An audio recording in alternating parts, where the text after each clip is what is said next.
Russia. On behalf of the USA, I would like to apologize for all the stereotypes we have placed upon your people.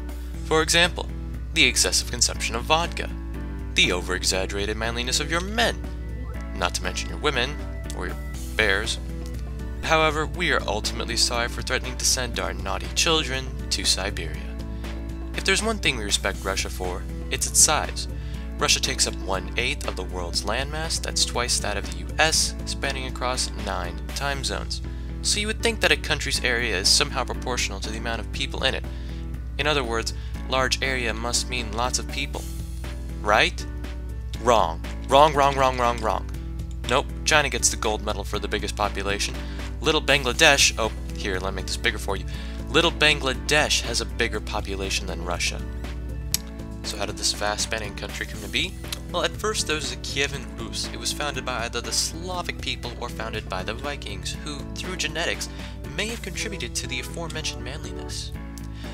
So all is well up until 1240. Up until then, the Rus had fought a bunch of wars, and they weren't exactly in good shape to take on the Mongols, who then decided to conquer the Rus, and then came the massacre. What the Mongols ended up doing was they made everyone who lived around modern-day Kiev go to modern-day Moscow because of all the raids and massacres, whereas in this circle, there was peace, even though Moscow at the time was technically Mongol territory. This peace was established as illustrated. Here's a conversation between a Mongol overlord and the Grand Prince to be. The overlord chose the Grand Prince and promised them protection under the condition that they pay tribute to the Mongols. This went on until 1480, when the then Grand Prince Ivan the Great stopped paying up to the Mongol tax collectors and declared independence from the Mongols.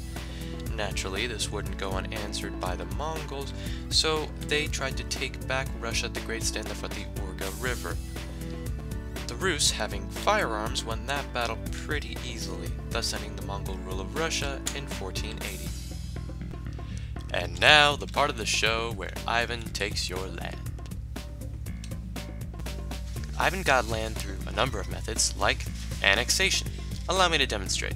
Let's say you have two countries, country black and country white.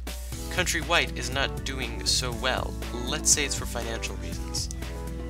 Country black sees this as an opportunity to convince them that if they do not join country black, they will go into financial chaos. White complies, and the former white country is now part of black country. Another way Ivan got his land was through inheritance. It's sort of, more like a bunch of his relatives died and then he seized their land. Then there's that one Muscovite prince that died, but yeah, you see where this is going. Ivan also had puppet states. Let's bring up our old friend Country Black. Adjacent to Country Black is Country Red. Country Red is a puppet state of Country Black, meaning it is technically independent, but it is controlled by the much more powerful Country Black, who can tell Country Red what to do and choose its leaders. It's not conquering land necessarily, but all of Ivan's puppet states became annexed anyways. And then of course there's just straight up buying land.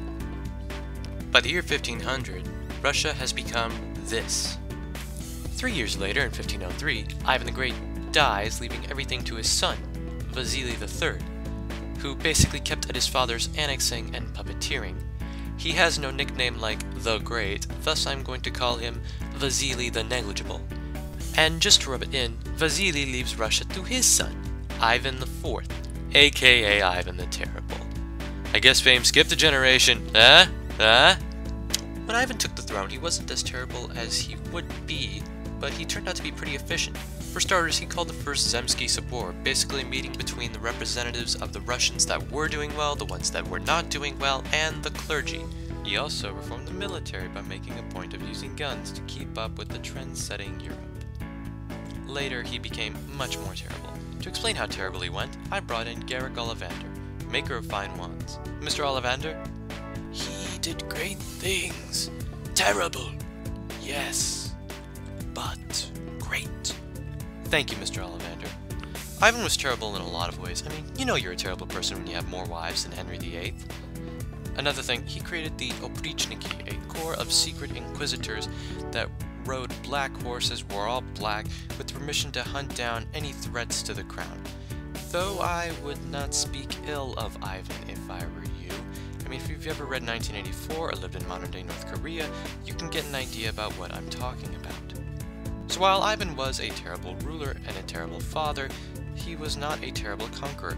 Here is Russia circa 1500 AD from before. Here is what he and his son didn't conquer anything, conquered via 1600. Not bad for one guy, but then where did all this come from?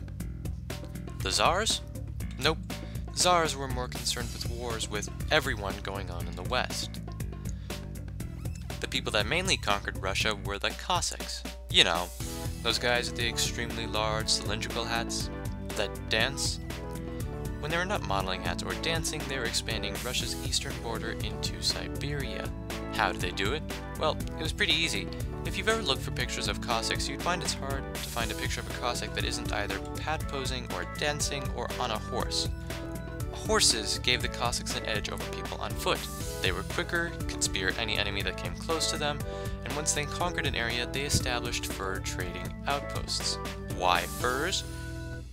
To make the papakis and ushankas that went on their heads, of course. They even conquered Alaska until the US bought it from them in 1867. And it's not like Russia's wide-spanning network of rivers didn't help. Assuming Russia has no waterfalls, all you'll need to get from the Pacific Ocean to St. Petersburg is a canoe, paddle, and hiking boots. Note the gaps between the rivers. The Cossacks are not to be underestimated. Napoleon himself said, "Cossacks are the best light troops among all that exist. If I had them in my army, I would go through all the world with them." Congratulations, Cossacks! You get the Napoleon Seal of Approval. So that's how Mother Russia got so fat she literally expanded worldwide. The size of Russia has waxed and waned and gone through several changes in government since, but Mongols aside, it's always held its own against foreign invaders. When the last Tsar, Peter the Great, built Russia a formidable navy, it proved to be good at keeping anyone who tried to conquer it by sea severely out of commission. By land, Russia has a bunch of friends that would gladly help out their biggest ally. If you try to conquer Russia during the winter, however, well, you better pack some winter clothes and hope for the best.